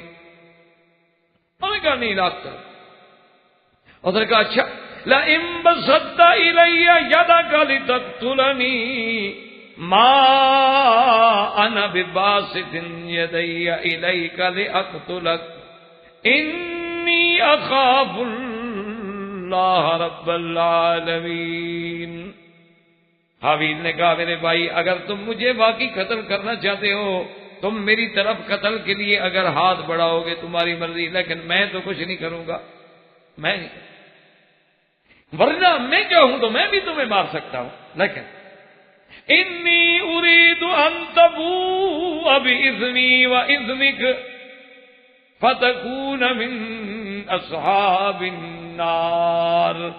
اس نے کہا پھر میں یہ چاہتا ہوں کہ تو میرے گناہ بھی لے جا، اپنے گناہ بھی سب تیرے اوپر پڑے اور تم جہنمی بن جاؤ، کیونکہ اللہ ظالموں کو ضرور جہنم کی سزا دیتے ہیں۔ اب جناب قابیل نے کیا کیا؟ اس لیے علماء کہتے ہیں کہ اول ذنب اذنب فی السماء الحسد واول ذنب اذنب فی الارض الحسد، کہ آسمانوں میں بھی پہلا گناہ کیا تھا کہ ابلیس کو آدم کی عظمت پہ حسد آیا، اور دنیا میں بھی پہلا گناہ کیا تھا کہ قابیل کو حابیل کی بہن پہ اور حابیل کی عظمت پہ حسد آیا۔ اس لیے عرب کا محاورہ ہے کہ الحسود لا یسود، حاصل کو کچھ نہیں ملتا، خود جلتا رہے۔ حسد بہت بری بلا۔ حسد کا معنی کیا ہوتا ہے کہ وہ نعمت اس سے نکل جائے اور مجھے مل جائے، اس کا معنی یہ ہے کہ اللہ کی تقدیر کے فیصلے پہ بھی حاصل راضی نہیں۔ ایک یہ ہوتا ہے کہ آپ نے کسی کی اچھی گاڑی دیکھی، اچھا گھر دیکھا، آپ نے کہا اللہ مبارک کرے، اللہ میاں اس کو بھی مبارک فرما اور ہمیں بھی عطا فرما، یہ حسد نہیں ہوتا۔ اور خوش ہو رہا ہے کہ یار دیکھو میرے بھائی نے بڑا اچھا گھر بنایا ہے، مسلمان ہے، بھائی ہے، دوست ہے، اور کہتے ہیں کہ اللہ اس کے گھر میں برکت دے لیکن ہمیں بھی عطا فرما، تیرے آگے کو مشکل ہے۔ تو اب جناب قابیل نے فیصلہ کر لیا کہ میں نے تو ہر صورت میں قتل کر۔ اس نے جناب ایک دن چھپ کے انتظار کیا اور دیکھا کہ حابیل سو رہے تھے، نیند میں تھے۔ فجاء بصخرۃ، ایک پتھر اٹھا کے لایا قابیل اور مارا حابیل کے سر پہ اور اپنے بھائی کو وہی قتل مار۔ یعنی انسانوں میں سے یوں سمجھ لیں کہ سب سے پہلا خون جو زمین میں بہا ہے وہ حابیل کا، اور سب سے پہلا خون بہانے والا جو قاتل ہے وہ قابیل۔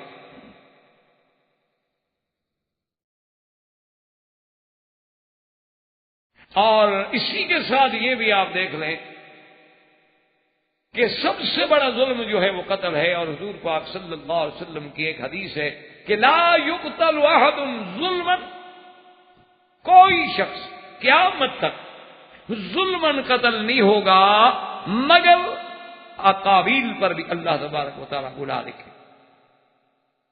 اول من سن القتل، سب سے پہلے جس نے قتل کی بنیاد رکھی ہے، اور یہ قاعدہ ہے اللہ کا کہ آپ اگر نیکی کی بنیاد رکھیں گے تو قیامت تک جتنے لوگ عمل کریں گے اس نیکی کو آپ کو بھی حصہ ملے گا، اور اگر آپ نے کسی برائی کی بنیاد رکھی ہے تو قیامت تک جتنے لوگ وہ گناہ کریں گے آپ پر بھی وبال آئے۔ الا وعلیہ کفل من، حضور نے فرمایا کہ جب تک قیامت تک کوئی قتل ہوگا تو قابیل پر لکھا۔ اندازہ پر، اور اسی سے یہ بھی اندازہ کریں کہ ساری دنیا میں جہاں سبب کیا تھا حسد، اور پھر ابلیس میں کیا پیدا ہوا؟ تکبر۔ اصل تو حسد تھا، حسد کے بعد پیدا کیا ہوا؟ تکبر، ابا واستکبر۔ یہاں بھی اول چیز کیا تھی؟ حسد۔ اس کے بعد کیا پیدا ہوا؟ تکبر۔ اور سب سے پہلا جریمہ، جرم، خطا، ذنب جو دنیا میں کیا گیا وہ قتل۔ اور خدا کی شان دیکھو کہ بھائی بھائی کو قتل کر، بھائی بھائی کا دشمن ہے۔ جب قتل ہو گیا اب جناب یہ ہوا کہ قتل کرنے کے بعد اب عقل آیا کہ میں نے بھائی کو تو قتل کر دیا ہے لیکن اس کو کدھر کروں، اس کی لاش کہاں جائے؟ اب پر کیا؟ فطوعت له نفسه قتل اخیہ فقتل فاصبح من الخاسرین۔ لیکن اب کروں کیا؟ تو سابقہ روایات میں آتا ہے کہ اپنے بھائی کو اٹھایا اور پہاڑوں میں اور غاروں میں اور ادھر پھر رہا ہے، کبھی ادھر جاتا ہے کبھی ادھر جاتا ہے کہ کروں کیا؟ اس لیے علماء نے لکھا ہے کہ گناہ کی سب سے پہلی سزا یہ ہوتی ہے کہ اللہ عقل چھین دے۔ اس لیے آپ دیکھیں کہ دنیا میں بڑے سے بڑے مجرم جو بڑی پلاننگ سے جرم کرتے ہیں، اور بڑے بڑے مافیا ہوتے ہیں، بڑے بڑے گروہ ہوتے ہیں، ان کے پیچھے ان کے باقاعدہ تھنک ٹینک ہوتے ہیں، ان کو یعنی گائیڈ کرنے والے لوگ ہوتے ہیں، ان کو باقاعدہ پلاننگ کر کے دینے والے لوگ ہوتے ہیں، اور ایک ایک چیز پہ وہ بیٹھ کے ریسرچ کرتے ہیں کہ میرے ہاتھ کا کہیں نشان نہ لگ جائے، میرے پاؤں کا کہیں نشان نہ لگ جائے، میرے آنے جانے کا کسی کو پتہ نہ لگ جائے، میری وہاں حاضری کبھی کل کو ثابت نہ ہو سکے۔ یعنی عجیب عجیب انداز میں جرم کیے جاتے ہیں کہ بندہ سوچ ہی نہیں سکتا، لیکن پھر بھی مجرم کوئی نہ کوئی غلطی کرتا ہے جس کی وجہ سے پکڑا جاتا ہے۔ اگر وہ غلطی نہ کرے، اگر اس کا سسٹم سارا فول پروف ہو، تو پھر تو کبھی نہ پکڑا جائے نا وہ،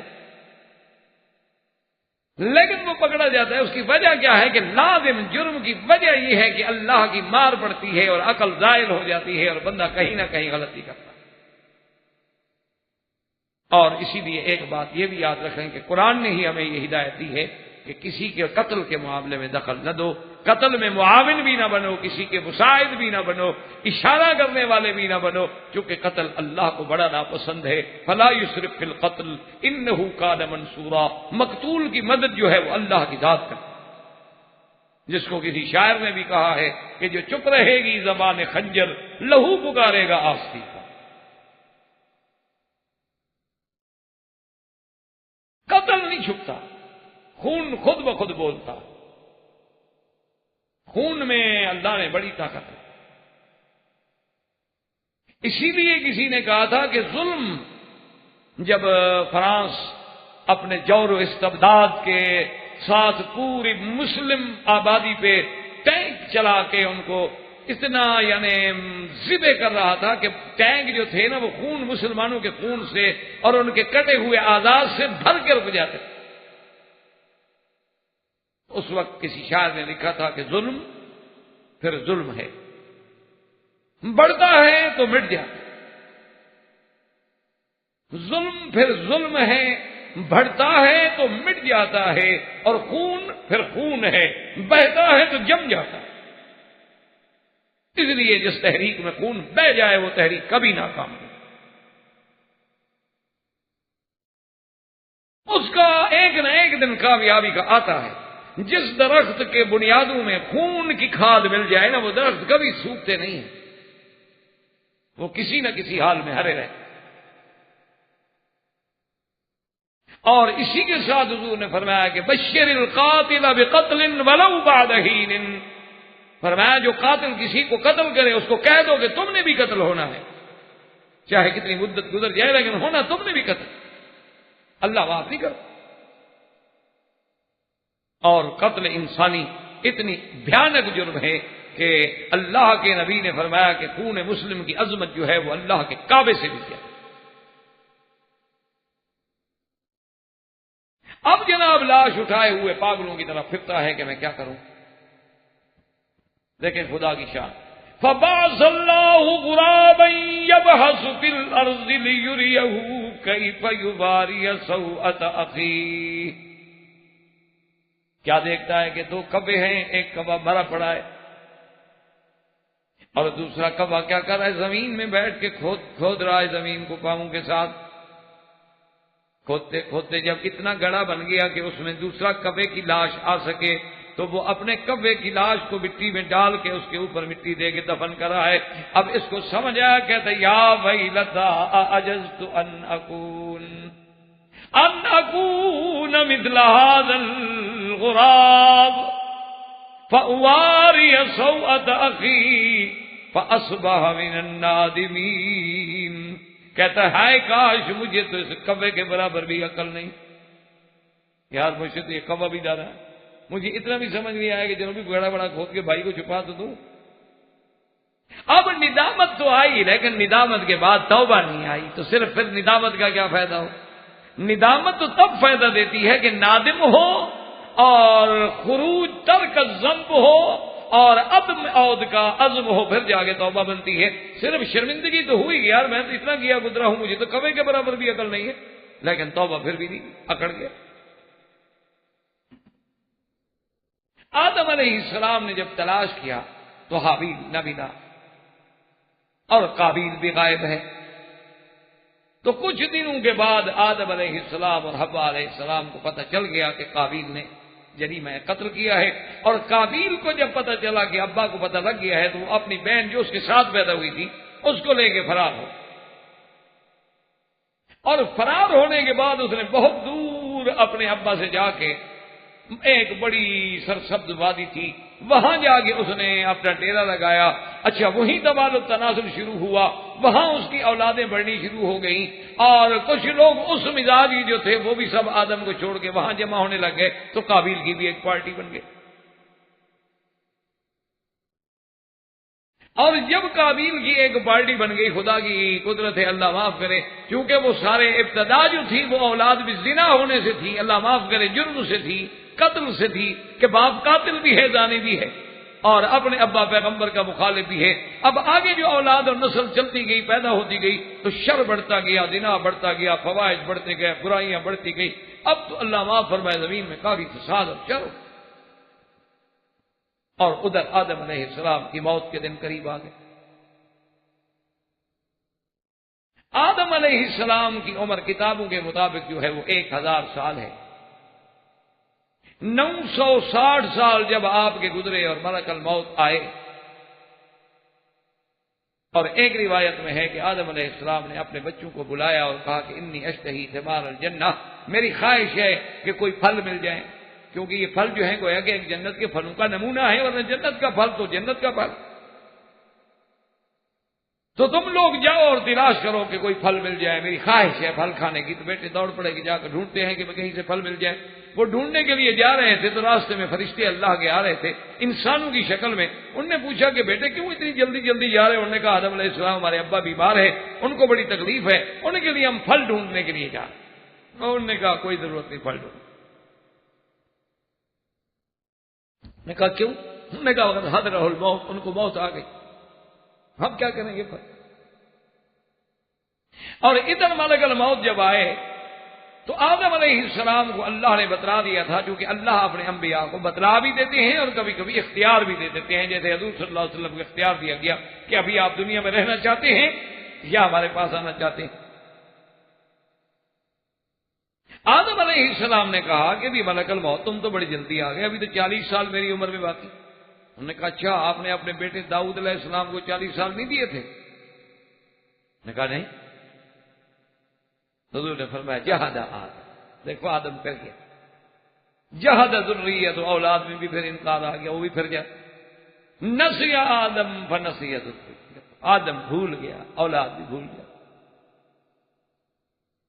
اب جب ملائکہ آئے روح قبض کرنے کے لیے تو بی بی حوا جو تھی نا گھبرا گئی کہ بھئی میرے خامد کی، میرے شوہر کی موت کا وقت آ رہا ہے، اور بات تو سن رہی ہے۔ تو بیوی جو تھی وہ کچھ فرشتوں کو روکنا چاہی کہ میں فرشتوں کو روک دوں کہ دیکھو جی ٹھیک ہے، اصل عمر تو ان کی 1000 سال تھی نا، چلو صرف کہا تھا نا۔ تو آدم علیہ السلام غصے میں آ گئے، فرمایا حوا ایک دفعہ پہلے جنت سے نکالا ہے، اب پھر بھی کر رہی ہے۔ آدم علیہ السلام غصے، فرمایا التی اخرجتنی من الجنہ، تم نے تو مجھے نکالا ہے، اور آج پھر ملائکہ سے جھگڑا کر کے مجھ سے ایک اور غلطی کروانا چاہتی ہو کہ میں ان کو روک دوں؟ بیٹھ جاؤ دور بس۔ تو آدم علیہ السلام کا روح قبض ہوا، اور اس کے بعد آپ کی غسل، آپ کو خوشبوئیں لگائی گئیں، غسل دیا گیا، کفن پہنا گیا، سب کام کس نے کیا؟ فرشتوں۔ اور پھر فرشتوں نے سب لوگوں کو، کیونکہ فرشتے انسانوں کی شکل میں تھے، سب لوگوں کو جمع کیا، اور فرشتے نے کھڑے ہو کے نماز پڑھائی، فکبر اربعا، 4 تکبیریں جنازے میں۔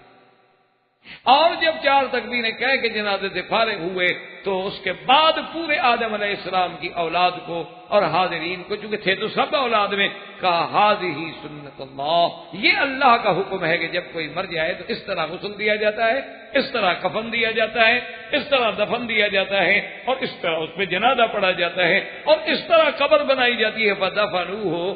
لیکن آدم علیہ السلام کی قبر میں بہت اختلافات۔ بعض لوگ تو کہتے ہیں کہ ہند میں جہاں آپ کو اتارا گیا قبر بھی وہی بنائی۔ آج کل بھی انڈیا میں ایک جگہ ہے جہاں بڑی لمبی لمبی قبریں ملتی ہیں، اور وہ لوگ اب بھی یہ کہتے ہیں کہ یہ اولاد آدم کی قبریں، کیونکہ اس وقت تو قد 60 ہاتھ تھا، یہ تو پھر تھوڑا ہوتا گیا کم ہوتا گیا۔ اور بعض روایات میں ہے کہ نہیں، آدم علیہ السلام کو مکہ مکرمہ کے کسی نواحی میں دفن کیا گیا،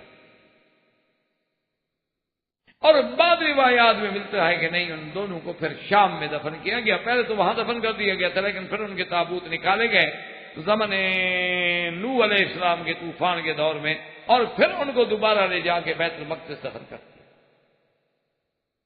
لیکن ایک موٹی سی بات آپ یاد رکھیں کہ ما سوائے الا قبر النبی محمد صلی اللہ علیہ وسلم، ما سوائے حضور سرکار دو عالم کی قبر کے کسی نبی کی قبر کے بارے میں کوئی تعیین یا کوئی پختہ روایت موجود نہیں۔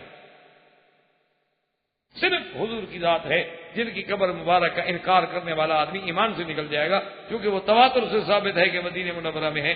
باقی انبیاء علیہ السلام کے بارے میں روایات ہیں، کوئی ہے کہ بیت المقدس میں ہیں، کوئی ہے بیت اللحم میں ہیں، کوئی ہے کہ بیت الخلیل میں ہیں، کوئی ہے کہ جناب 70 انبیاء یہاں مکہ میں دفن ہیں، کوئی ہے کہ حرم میں دفن ہیں۔ یہ سب روایات ہیں، لیکن کوئی حقیقی روایت نہیں ہے۔ میرے خیال میں اللہ کو یہی منظور ہوگا، اللہ نے اپنے انبیاء کی قبروں کو شرک سے بچانا ہوگا۔ میں سمجھتا ہوں، یعنی ہو سکتا ہے میری غلطی ہو، ضروری تو نہیں کہ آدمی اگر صحیح ہے تو اللہ کی طرف سے اور خطا ہے تو میری طرف، کہ اللہ تبارک و تعالی نے جیسے سید احمد شہید رحمت اللہ علیہ کے بارے میں آتا ہے کہ وہ ایک دن بڑے مجاہد بھی تھے، عالم بھی تھے، تو کھڑے اپنے گھوڑے کو نہلا رہے تھے، تو آپ کا ایک بڑا خاص مرید تھا جس بے تکلف تھا، تو اس نے بطور مذاق کہا، اس نے کہا کہ شاہ جی آج کل تو آپ بڑی سخت توحید بیان کرتے ہیں نا، لوگوں کو سناتے ہیں، اور آپ نے تقویت الایمان بھی سی اسماعیل شہید رحمۃ اللہ علیہ نے لکھی، اور جناب آپ تو بالکل ہر بات کو شرک اور ہر بات کو شرک، ذرا مرنے تو دیں، موت تو آئے، آخر آپ بھی تو سید ہیں، پیر ہیں نا، آپ کی قبر پہ ایسا روزہ بنے گا اور ایسے سجدے ہوں گے کہ عقل جو آ جائے گی۔ تو شاہ جی نے جلال سے کہا کہ بھائی انشاءاللہ اللہ نے زندگی میں بھی شرک سے محفوظ رکھا ہے، اللہ مرنے کے بعد بھی محفوظ رکھے گا۔ فقیر کی قبر ہی کسی کو نہیں ملے گی تو شرک کیا ہوگا؟ اسی لیے آج تک مشہور ہے ہمارے یہاں پاکستان میں ایک جگہ ہے کہ جی وہاں بالا کوٹ میں کہ یہاں سید احمد شہید کی قبر ہے، حالانکہ وہ غلط ہے، وہ سید احمد کی قبر ہے، وہ سید احمد کی قبر نہیں۔ لوگ اسی مغالطے میں وہاں جاتے ہیں، حالانکہ وہاں وہ قبر ہی نہیں ہے سید احمد۔ اللہ نے اپنے بندوں کو چھپا لیا، جیسے حضرت علی ہجویری رحمت اللہ علیہ جن کو لوگ داتا صاحب کہتے ہیں لاہور میں، اور جہاں ان لوگوں نے وہ مزار بنائی ہوئی، یہاں حضرت کی قبر ہی نہیں۔ حضرت کی قبر مبارک جو ہے وہ شالیمار باغ کے ایک دیوار کے نیچے ہے۔ یہ جگہ جو ہے حضرت صاحب کی عبادت کی جگہ تو تھی، یہاں بیٹھ کے حضرت عبادت کرتے، اللہ نے محفوظ رکھا کہ تم وہاں ٹکرے مارتے رہو، وہاں میرا ولی سویا ہی نہیں۔ تو اللہ تبارک و تعالیٰ کی شان ہے کہ اللہ نے اپنے انبیاء کے مزاروں کو بھی چھپا دیا ہے، کہ کوئی آدمی اب جاتے ہیں جدے میں جی بی بی حوا کی قبر ہے، بی بی آدم کی قبر ہے، حالانکہ کوئی دلیل نہیں، کوئی سند نہیں، کم از کم جدے میں 100 سال 200 سال پرانے لوگ تو کوئی بات کہتے ہیں، ایک روایت ہے کہ بس یہ جناب قبر ہے۔ بہرحال حضرت آدم علیہ السلام کی وفات کے بعد، حضرت آدم علیہ السلام کی موت کے بعد اب کئی اولادیں آئیں، لیکن آپ کی اولاد میں ایک حضرت شیس علیہ السلام ہیں جن کو اللہ نے نبی۔ شیس کا معنی ہوتا ہے ہبت اللہ، اللہ نے عطیہ فرمایا، اور شیس علیہ السلام وہ نبی ہیں جن کو اللہ نے تقریباً 50 صحیفے بھی عطا۔ شیس علیہ السلام نے بڑی کوشش کی اس شر کو مٹانے کے لیے جو شر قابیل کے قبیلے سے پیدا ہوا تھا، اچھا اب خدا کی قدرت دیکھو کہ دو جماعتیں بن گئی. ایک جماعت وہ تھی جو پہاڑوں پہ رہتی تھی الجبال، اور ایک جماعت وہ تھی جو سہول میں میدانی علاقوں میں رہتی تھی. قابیل کا قبیلہ جو ہے وہ میدانی علاقوں میں رہتا تھا. اور اللہ کی قدرت ملاحظہ کریں کہ قابیل کی جتنی عورتیں تھیں قبیلے کی بے انتہا جمیل خوبصورت. اچھا پہاڑوں کے مرد خوبصورت اور عورتیں بدصورت. اللہ کا نظام. اب ابلیس کو موقع ملا، اس نے کہا ٹائم تو موقع تو بڑا اچھا ہے، کوئی حرکت کرنی چاہیے. تو ابلیس ایک غلام کی شکل میں یہاں قابیل کے قبیلے میں آ گیا اور اس نے کہا کہ دیکھو جی بات یہ ہے کہ کیسا تمہاری عورتوں کو اللہ نے جمال دیا ہے، لیکن تم لوگوں میں ذوق لطیف کوئی نہیں ہے. آؤ میں تمہیں گانا سناتا ہوں. سب سے پہلے پھر گانے کی ابتدا جو ہے وہ ابلیس نے. اور ابلیس نے جناب ایسی آواز میں گانا سنایا کہ وہ تو سر دھن رہے ہیں. یعنی ایسے جناب کہ عورتیں اور مرد. اور پھر اس نے روز کی ایک محفل بنا رکھی کہ روزانہ جناب رات کو آتا اور راگ رنگ اور جناب گانا بجانا. اور اس کے بعد اور وہ جناب گانے میں ایسے مشہور ہوتے، دیکھا نہیں آج تک بھی لوگ جو ہیں. بعض میں پڑھا تھا ایک دفعہ اخبار میں ایک گانے والے کے بارے میں، دوسرے گانے والے نے کہا کہ اس کے گلے میں بھگوان بولتا ہے. اندازہ کر. انا للہ و انا الیہ. اور جس کے بارے میں کہا تھا نا وہ ہمارے علاقے میں رہتا ہے، اس کو میں ذاتی طور پر بھی جانتا ہوں کہ وہ کتنا بڑا شیطان ہے جس کے گلے میں بھگوان بولتا. انا للہ. اللہ معاف فرمائے. چلو بھگوان آخر وہ بھی تو خدا کو کہتے ہوں گے نا بھگوان. اور اس کے بعد جناب یہ ہے کہ اس گانے کا اثر یہ ہوا کہ ان لوگوں نے ایک دن عید کا بنا لیا کہ بھی ہم مہینے میں کم از کم ایک دن تو ہمارا کوئی خوشی کا دن ہونا چاہیے. جیسے پھر بعض کہتے ہیں کہ نہیں سال میں ایک دن میں رکھا، جیسے نیو ایئر ہوتا ہے آپ کا نیا سال آپ بناتے ہیں نا. ماشاء اللہ آج کل تو مسلمان بڑی اہتمام سے مناتے ہیں. اس کے کارڈ چھپتے ہیں، مبارکبادیں دی جاتی ہیں. اور 12 بجے رات کے بعد جب وہ تاریخ تبدیل ہوتی ہے، چونکہ تاریخ تو ان کی بھی 12 بجتے ہیں نا، جیسے سکھوں کے 12 بجتے ہیں. انا للہ و یعنی اتنا مسلمان قوم پاگل ہو جانی تھی کہ اللہ کے دین کو ہر تاریخ میں بھی چھوڑ دیا. سورج ڈوبنے سے بھی چھوڑ دیا، بھی سورج ڈوب گیا رات ہو گئی، سورج طلوع ہو گیا بھی دن ہو گیا، لیکن نہیں 12 بجے تاریخ بدلے گی. اتنے متاثر ہوئے ہیں انگریز سے. انا للہ و انا الیہ راجعون. اس کے علاوہ بھی کیا؟ اسی لیے قرآن کہتا ہے کہ وَلَا تَبَرَّجْنَ تَبَرُّجَ الْجَاهِلِيَّةِ الْأُولَى. اس لیے علماء کہتی ہیں کہ جاہلیہ اولا جو تھی وہ قابیل کے قبیلے میں تھی کہ اب عورتیں وہ خوشی مناتی اس دن پوریا قسم کے لباس پہنتی اور ابلیس گانا گاتا، اس کے بعد ساتھ وہ جناب ناچتا تھرکتا تو سب عورتیں شریک ہو جاتی. اب ابلیس نے پہاڑوں پہ جا کے ان لوگوں سے کہا کہ یار کمال کرتے ہو، تم کتنے خوبصورت آدمی ہو، تمہاری عورتیں بدصورت ہیں، ذرا نیچے چل کے تو حسن و جمال کی وادی دیکھو. اب جناب اس نے ان کو ملایا اور وہاں سے پھر زنا اور شباب اور شراب اور کباب اور جرائم بڑھتے. شر فساد جو تھا اتنا بڑھ گیا کہ حضرت شیس علیہ السلام کو باقاعدہ جنگ لڑنی پڑی. اتنا شرارت بڑھ گئی کہ ان کے روکنے سے اب تبلیغ سے کوئی فائدہ نہیں ہو رہا، کیونکہ آدمی جب تقریر کچھ نہ کرے تو آدمی کیا کرے.